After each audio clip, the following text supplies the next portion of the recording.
Hello बच्चों, कैसे हैं आप लोग? आशा करते हैं कि आप लोग बहुत अच्छे होंगे। एक बार फिर से आप लोगों का हमारे इस यूट्यूब चैनल में स्वागत है। जैसा कि आप लोग जानते हैं, हम लोग क्लास 12th का एक सीरीज़ स्टार्ट किए थे और इस सीरीज़ में हम लोग क्लास 12th के जितने भी सब्जेक्ट हैं, उन सभी सब्जेक्ट की सब्जेक्टिव और ऑब्जेक्टिव तैयारी हमारे चैनल पर कराई जा रही है। और आप लोग जानते हैं, हमारे चैनल का नाम SR अकेडमी 2M है।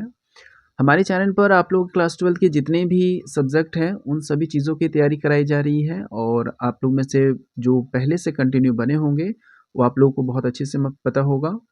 साथ ही साथ अगर हमारे चैनल पर कोई बच्चे नए आए हैं, नए गलती से आ गए होंगे, तो उन लोगों के लिए कहना चाहते हैं कि हमारे चैनल पर क्लास 12th का जितना भी सब्जेक्ट है, उन सभी सब्जेक्ट की तैयारी हमारे चैनल पर करवाई जाएगी।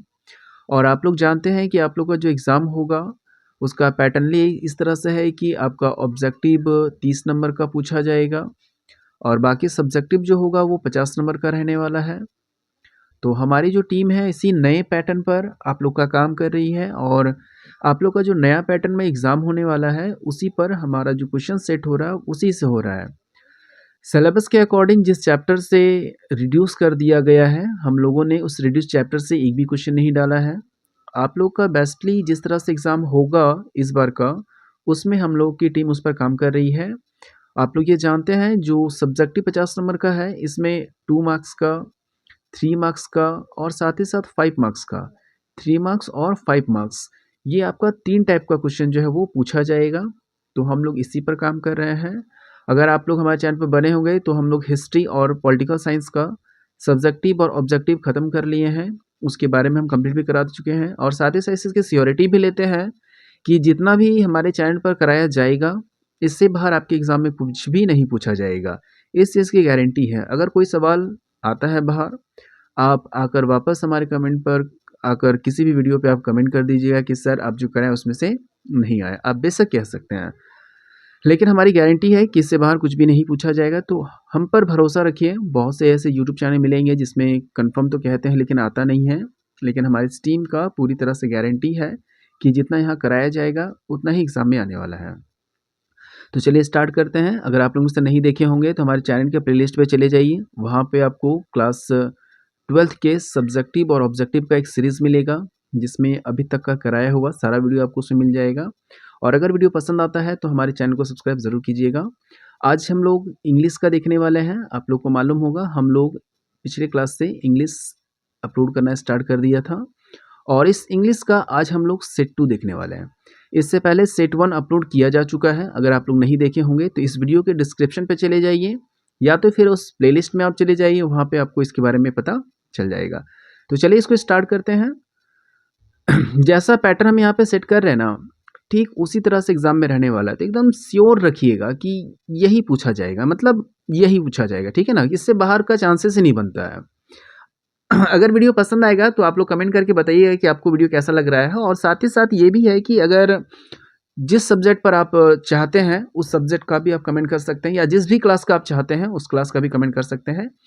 जल्दी ही हमारी टीम क्लास 11 पर भी वर्क करेगी और 11 और 12 दोनों एक साथ चलेगा और साथ ही साथ क्लास 8, 9 और 10 जैसा आप लोग का हाफ ईयरली एग्ज़ाम या फाइनल एग्ज़ाम जिस तरह से होगा, उस पर भी हमारी टीम काम करेगी। तो फिलहाल हम लोग ये देख लेते हैं, इसके बाद हम लोग आगे कंटिन्यू करेंगे। ये देखिए, Jharkhand council of education research and training Ranchi जो है, वहाँ से एनुअल एग्ज़ाम का पैटर्न इसी तरह से रहने वाला है। मॉडल पेपर भी है। ये क्लास 12th का है, इंग्लिश कोर का है मॉडल पेपर, जो कि 80 नंबर का एग्ज़ाम होगा। आपका 3 घंटे का समय दिया जाएगा, जिसमें ऑब्जेक्टिव और सब्जेक्टिव यानी कि 30 नंबर और 50 नंबर जो है कन्फर्मली रहेगा। और आपको मालूम होना चाहिए, 30 नंबर जो ऑब्जेक्टिव होगा उसमें टिक मारने वाला नहीं है, ओएमआर सीट मिलेगा नहीं। क्या मिलने वाला है, उसके लिए प्लेस दिया रहेगा, या तो आप टिक मारिए या तो उसकी जगह पर आपका ऑप्शन लिखने का जगह होगा, आप ऑप्शन लिख दीजिएगा, ठीक है। यहाँ पे सारा टर्म और कंडीशन जिस तरह से बोर्ड एग्जाम में होता है उस तरह से रहेगा। आप सारा टर्म कंडीशन पढ़ लीजिएगा। इसमें आपको 2 मार्क्स का भी क्वेश्चन देखने को मिलेगा, 3 का भी और 5 का भी, जैसे कि हम स्टार्टिंग में ही बताए थे आप लोग को। अभी हम लोग जो है वह 1 से लेकर 30 तक का केवल ऑब्जेक्टिव क्वेश्चन का डिस्कशन करने वाले हैं। सारा क्वेश्चन जो है कंपलसरी होने वाला है। तो चलिए देखते हैं, स्टार्टअप करते हैं हम लोग। पहला है मल्टीपल चॉइस क्वेश्चन। यहाँ पे आपको चूज करना, देखिए एग्जाम में भी ऐसा ही सेम रहेगा। यहाँ पे कुछ जगह बना रहेगा, आपका जो भी आंसर 1, 2 यानी ABC में से जो भी आंसर सही होगा उसे आपको यहाँ पे टिक करना है या तो फिर यहाँ पे आंसर में लिख देना है, ठीक है। आप दोनों में से जो भी करेंगे आपका आंसर जो है मिल जाएगा, नंबर मिल जाएगा। तो चलिए स्टार्ट करते हैं। पहला सवाल पे आते हैं, लिखा है क्या है, ध्यान से समझिएगा। जैसा यहाँ पे कराएंगे वैसा ही आने वाला है, तो ध्यान दीजिएगा, ठीक है। इन रिपोर्ट राइटिंग, रिपोर्ट लिखते समय, रिपोर्ट राइटिंग करते समय जो नरेशन होता है, narration of a event is always written in. जो नरेशन होता है, जो कन्वर्सेशन हम लोग लिखते हैं रिपोर्ट में, वो किस फॉर्म में लिखा जाता है? आपके पास ऑप्शन भी लिखा हुआ है, प्रेजेंट फॉर्म में होता है, या सिंपल फ्यूचर में होता है, या पास्ट में होता है, या कंटिन्यूअस में होता है। तो याद रखिएगा कि रिपोर्ट लिखते समय हमेशा पास्ट फॉर्म का इस्तेमाल किया जाता है, यानी ऑप्शन नंबर हो जाएगा सी। उम्मीद है कोई प्रॉब्लम नहीं होगा। आगे आते हैं क्वेश्चन नंबर 2 में। कह रहा है कि आप जो है सुधांशु हो या तो सुनिधि हो। आपका नाम क्या है? सुधांशु या तो सुनिधि है। आप एक स्टाफ रिपोर्टर हो, किस चीज़ का? India of sorry times of India का।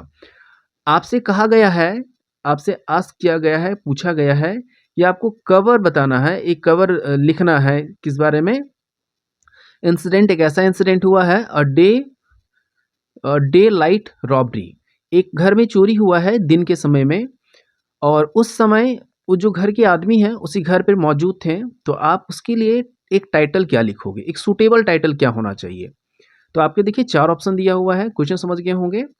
4 ऑप्शन है। पहला ऑप्शन है कि अ robbery in a my friend house, है ना? एक फ्रेंड्स हाउस में, आपके घर में, आपके दोस्त के घर में हुआ है। आप ये टाइटल लिखना चाहेंगे कि लाइट रॉबरी लिखना चाहेंगे, या डे लाइट रॉबरी लिखना चाहेंगे, या नन ऑफ दिस। तो मेरे हिसाब से जो है इसका आंसर सी होना चाहिए, डे लाइट रॉबरी, यानी कि दिन के समय का एक चोरी, ठीक है ना। चलिए आगे बढ़ते हैं, क्वेश्चन नंबर 3 पर आते हैं। लेटर टू द एडिटर, इसके पहले वाले सेट में भी ये क्वेश्चन हम रिपीट किए थे। एडिटर जब भी रहेगा तो आपको आंसर सीधा मानना है न्यूज़पेपर, सॉरी न्यूज़पेपर, ठीक है ना। आगे बढ़ते हैं, क्वेश्चन नंबर 4 पे आते हैं। 4 में है कि which of the following is the most suitable salutation for letter to editor. Letter लिखते समय किसको लिखना है? एडिटर को लिखना है। तो एडिटर को लिखते समय जो लेटर लिखते हैं उसमें मोस्ट सुटेबल सॉलिटेशन क्या होना चाहिए? सॉलिटेशन माने अभिवादन का शब्द क्या होना चाहिए? तो देखिए इसमें आपके पास ऑप्शन है। हम लोग अभिवादन के लिए सर मैडम का इस्तेमाल करते हैं। तो सबसे अच्छा होना चाहिए, इसमें से 4 ऑप्शन दिया हुआ है। मेरे अकॉर्डिंग जो है सबसे ज़्यादा बेस्ट होने वाला है सर या तो मैडम। आप इसका उच्चारण कर सकते हैं कि डायरेक्ट सर या मैडम से संबोधित करेंगे तो ज़्यादा बढ़िया रहेगा। आगे बढ़ते हैं क्वेश्चन नंबर 5 में। A notice is a formed mean of. कह रहे हैं नोटिस जो लिखा जाता है वो किस चीज़ के लिए? ट्रांसपोर्टिंग के लिए होता है, एंटरटेनमेंट के लिए, न्यूज़ के लिए, या कम्युनिकेशंस के लिए? तो इसका जो आंसर हो जाएगा आपका कम्युनिकेशंस। नोटिस जो होता है कम्युनिकेट करने के लिए होता है एक दूसरे को, यानी कम्युनिकेट करने के लिए, कोई जानकारी देने के लिए हम लोग इसका इस्तेमाल करते हैं नोटिस का। तो इसका आंसर हो जाएगा कम्युनिकेशंस। क्वेश्चन आते हैं 6 पर। कह रहा है कि आर्टिकल लिखते समय कंक्लूजन जो होता है वो किस चीज़ में नहीं होना चाहिए? कंक्लूजन माने जो लास्ट में हम अपना जो राय देते हैं वो किस में नहीं होना चाहिए? ऑर्डर फॉर्म में नहीं होना चाहिए। हम ऑर्डर नहीं दे सकते हैं, ठीक है ना।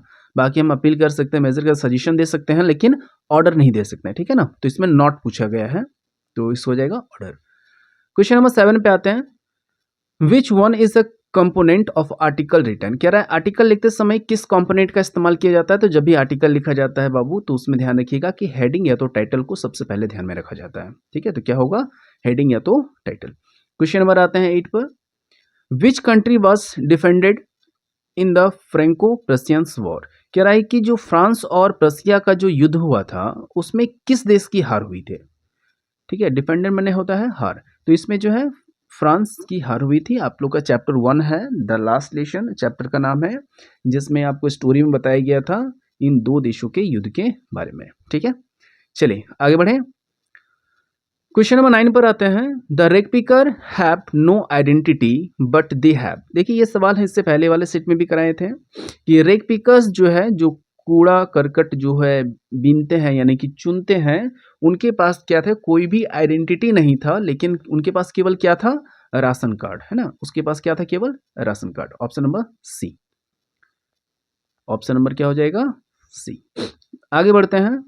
How old was Douglas when he went to the California beach. कह रहा है कि डगलस जब कैलिफोर्निया बीच में आए थे तो उस समय उनकी उम्र कितनी थी? तो फर्स्ट टाइम जब कैलिफोर्निया आए थे वो अपने पापा के साथ आए थे, उस समय उनकी जो उम्र है वो 3 to 4 years. Option number C. Question number 11 में आते हैं। In a peddler's view, peddler के अकॉर्डिंग, है ना, पैडलर के according what does the world look like, पूरा जो दुनिया है वो किसके जैसा दिखता है। तो अब देखिए ये चैप्टर जो है रैट रैप चैप्टर से आपके बुक का चैप्टर 4 है। इसमें आपको बताया गया था रैट रैप, यानी कि इसका आंसर क्या है, रैट रैप होगा, क्योंकि पैडलर के अकॉर्डिंग पूरी दुनिया क्या है, एक चूहेदानी की तरह है। Option number D. क्वेश्चन आते हैं आगे। When was the Lucknow annual conventions of the Indian national Congress held, party held, कह रहा है कि ये जो इंडियन कांग्रेस पार्टी का जो कन्वेंशन हुआ था वो किस वर्ष हुआ था। तो ये लखनऊ में हुआ था कब, 1960 में, दिसंबर 1960। ऑप्शन नंबर सी। ठीक है, इससे पहले वाला में पूछा गया था कहाँ हुआ था, तो लखनऊ सेट करवाए थे, और कब हुआ था, 1960 में हुआ था। ठीक है, क्वेश्चन नंबर आते हैं आपका 13 पे। हु वेयर सोफी एंड जेसी, कह रहा सोफी और जेसी जो है वो कौन है। ऑप्शन है सिस्टर, फ्रेंड, क्लासमेट या बोथ, बी एंड सी, यानी कि फ्रेंड और क्लासमेट। इसका आंसर हो जाएगा फ्रेंड और क्लासमेट, यानी ऑप्शन नंबर हो जाएगा आपका डी। ठीक है, चलिए आगे आपके पास एक एक्सट्रैक्ट दिया हुआ है। एक्सट्रैक्ट यानी कि पोयम का एक लाइन दिया हुआ है और आपसे पूछा गया है कि बताइए इसका आंसर क्या होगा। पहले पोयम पढ़ लेते हैं। एक और इन्फॉर्मेशन देना चाहेंगे आप लोगों को, जो बच्चे फर्स्ट टाइम हमारे चैनल पर विजिट किए हैं या जो रेगुलर बने हुए हैं उनको भी हम बताना चाहेंगे कि आपके क्लास 12th में जितना भी पोयम है, टोटल लगभग 4 से 5 पोयम है आपके टेक्स्ट बुक में, उन सभी पोयम का line by line detail explanation हम लोग पहले ही करके डाले हुए हैं। अगर आप लोग मुझसे नहीं देखे हैं तो हमारे चैनल पर विजिट कीजिए, आपको वहाँ पे क्लास 12th का सारा पोयम जो है line by line detail explanation with question answer, objective and subjective, सारा आपको जो है उसमें से मिल जाएगा। हम लोगों ने पहले ही इसका ऑब्जेक्टिव, सब्जेक्टिव और साथ ही साथ line by line detail explanation उसको समझाते हुए हिंदी ट्रांसलेट में करते हुए समझाए भी, आप जाकर वहाँ से देख सकते हैं। अगर कोई देखे होंगे तो ये लाइन हम पहले ही बता देते हैं, पहले ही बताया है। Fisherman is the cold sea would not harm whales and the man gathering salt would look at his hot hand. क्या इसका मतलब वो समझिए, जो फिशरमैन है, मछली पकड़ने वाला जो है, कॉल्ड सी में, ठंडे समुद्र में, वुड नॉट हार्म वेल्स, वहाँ के मछलियों को हार्म, नुकसान नहीं पहुंचाते हैं। ठीक है, and the man gathering salt, जो मैन जमा करता है सॉल्ट, नमक को, would look at his hot hand, कह रहा है नमक जमा करते कर उसके जो हाथ है कैसा हो गया है, हॉट हो गया है, खराब हो गया है, कट गया है, छट गया है, तो उसी को देख रहा है। तो ये आपका कीपिंग क्वाइट पोयम है, उससे लिया गया है। क्वेश्चन आंसर पर आते हैं। पहला है who is the poet of the given extract, यानी पोएम, इस पोएम का पोएट कौन है, तो पैब्लो नेरूडा है ना, पहले भी करा चुके हैं, आप लोग देख सकते हैं वहां से। What does the poet expect the fisherman do to, कह रहा है कि फिशरमैन क्या कर रहा है। अब देखिए पोएम का फर्स्ट लाइन ही देखिए क्या कर रहा है, would not harm whales, would not harm whales, option देखिए इसमें not to harm the whales, option number A. आगे बढ़ते हैं। The man gathering salt would look at his, वो अपने क्या देखते हैं, किसको देखते हैं, अपने हैंड को देखते हैं, हॉट हैंड को जो खराब हो गया है। ठीक है, आगे बढ़ते हैं। क्वेश्चन नंबर 17 में आते हैं। To what does the poet Kamala Das compare her mother, देखिए कमला दास का जो पोयम है माई मदर एट 66, आपके टेक्स्ट बुक का फर्स्ट पोयम है। इस पोयम में क्या रहे हैं, क्वेश्चन पूछ रहा है कमला दास अपनी माँ के फेस को किससे कंपेयर करते हैं, तो उनका आंसर हो जाएगा आपका late winter moon, option number B. ठीक है ना, हम टिक मार दिए थे, ऑप्शन नंबर बी हो जाएगा, लेट विंटर मून से कंपेयर करते हैं। ठीक है, क्वेश्चन नंबर आते हैं आपका 18 पे। आगे 18 में है, देखिए ये भी आपका पोएम का हिस्सा है। द पोएम, एक पोएम है आपके टेक्स्ट बुक का, सेकंड पोएम है an elementary school classroom in a slum. तो इस पोएम में क्या थीम क्या है, इस पोएम का थीम क्या है। ठीक है, आप इसका line by line detail explanation जो है प्लीज देख लीजिएगा, वहां अगर देखोगे तो यहाँ ज्यादा बढ़िया समझ में आएगा। तो एक बार इस वीडियो को देखने के बाद एक बार पोएम को सारा जरूर देख लीजिएगा, 5 से 10 मिनट का ही वीडियो है वो, आप जाकर देखोगे तो ज़्यादा बढ़िया समझ में आने वाला है। तो इस पोएम का थीम होता है ना कि सोशल इनजस्टिस जो है, बच्चों के साथ जो बुरा व्यवहार किया जाता है, यानी कि बच्चों के जो उसको मिलना चाहिए वो नहीं मिल पाता है, इनइक्वालिटीज होता है जो बराबर नहीं मिलता है, उस चीज़ के बारे में बताया जाता है, यानी ऑप्शन नंबर हो जाएगा आपका 1। ठीक है, क्वेश्चन नंबर 19 पर आते हैं। What was offered for a sale at the roadside stand, ये भी आपका पोएम का हिस्सा है। द रोड साइड पोएम का नाम है, उसी पोएम से लिया गया है। तो कह रहा है कि जो रोड साइड स्टैंड है, आप इसका पोएम में आप समझोगे तो आपको पता चलेगा कि इस पोएम में एक्चुअली में बताया क्या गया है, रोड साइड में जो छोटे छोटे दुकान लगाए रहते हैं उसकी स्थिति को लेकर बताता है। तो आखिर उस लोग किस तरह से वर्क करते हैं, किस तरह से काम करते हैं, उसको लेकर है। तो पोएम में बताया गया है कि रोड साइड स्टैंड में जो लगा हुआ है वो क्या ऑफर करता है। तो वो क्या क्या बेचा करता था, यानी रोड साइड स्टैंड में जो दुकानें लगी हुई थी वो क्या क्या बेचता है।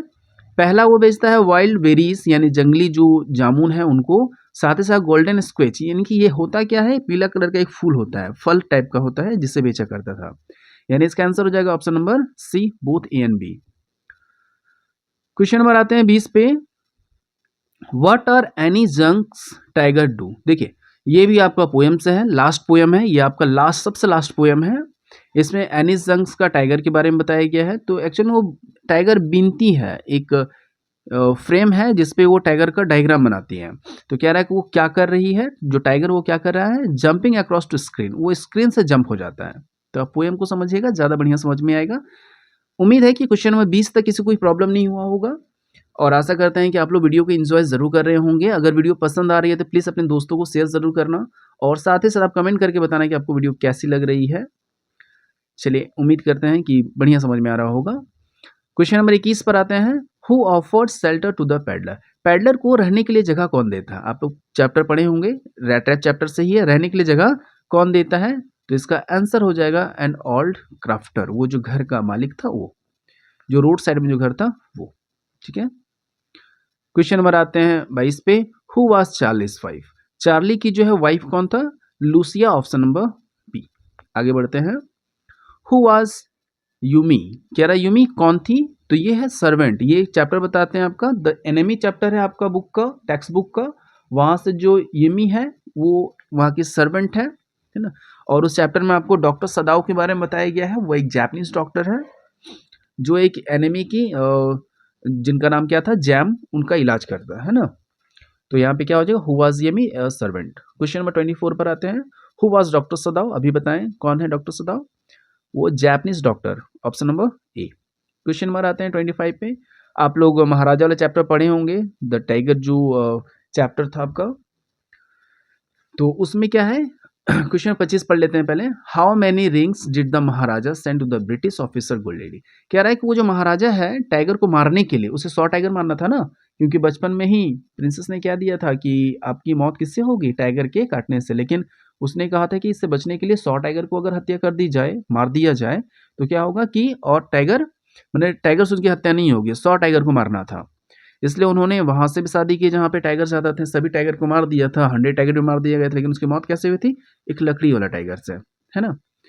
तो देखिए, how many ring did the Maharaja send to the British officer. कितने महाराजा ने रिंग भेजा था, ठीक है, तो 50। ठीक है।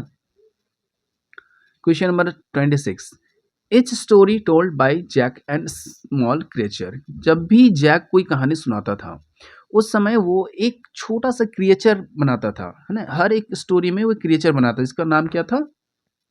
तो हो जाएगा इसका आंसर ऑप्शन नंबर 1। ठीक है ना। क्वेश्चन नंबर आते हैं आगे, 26 हो गया, 27 पर आते हैं। 27 पे देखिएगा। What do Mr Lamb make of crab apples. इससे पहले वाला जो सेट करवाए थे सेट 1 में, उसमें आप लोगों को हम बताए थे कि मिस्टर लैम क्या उगाते हैं, तो वो एप्पल उगाते हैं। एप्पल कौन सा, क्रैब एप्पल्स, है ना।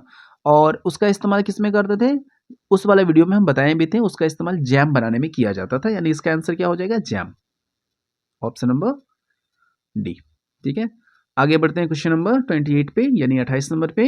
Who was अनन। अनन कौन है, तो अनन जो है बामास का इल्डर ब्रदर है। बामा का इल्डर मैंने बड़ी बहन, सॉरी बड़ा भाई है। क्वेश्चन नंबर आते हैं 29 पर। वेयर डिड जिटकला स। यानी जिटकला जो है अपने आप को कहाँ पर छिपाती है। जिटकला जब भी घर में रहती थी या कहीं रहती थी तो वो अपने आप को कहाँ पे छिपाती थी। तो इसका आंसर हो जाएगा अंडर अ बेड। वो बेड के नीचे अपने आप को छिपाती थी।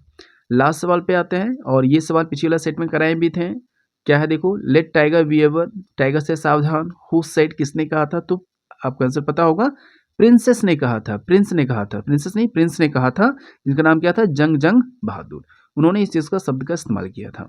तो ये आपका 30 क्वेश्चन खत्म हुआ। इससे पहले वाले सेट में 30 क्वेश्चन कराए थे, और अभी जो भी है आपका 30 क्वेश्चन कराया गया है। उम्मीद करते हैं कि दोनों वीडियो में आप लोगों को कोई प्रॉब्लम नहीं होना चाहिए। और आप लोग को वीडियो कैसी लगी है आप लोग कमेंट करके हमें ज़रूर बताना। कल इसी टाइम पर आप लोग का फिर इसका पार्ट 3 लेकर आएँगे, जो आपके एग्ज़ाम के लिए इम्पोर्टेंट है। फिर से हम बोलना चाहेंगे, यहाँ जितना भी क्वेश्चन कराते हैं वो आपके सीधे एग्ज़ाम में पूछा जाएगा। तो एक बार सारा क्वेश्चन को आप लोग ज़रूर देख लीजिएगा। जैसे ही ऑब्जेक्टिव खत्म हो जाएगा, आप लोग का सब्जेक्टिव करवा दिया जाएगा कि आप लोग का एग्ज़ाम का पैटर्न कैसा रहेगा। सब कुछ हमारे चैनल पर आप लोग को बताई जाएगी, तो हमारे चैनल के साथ बने रहिएगा। फिर मिलते हैं दूसरे वीडियो में, तब तक के लिए जय हिंद, जय भारत।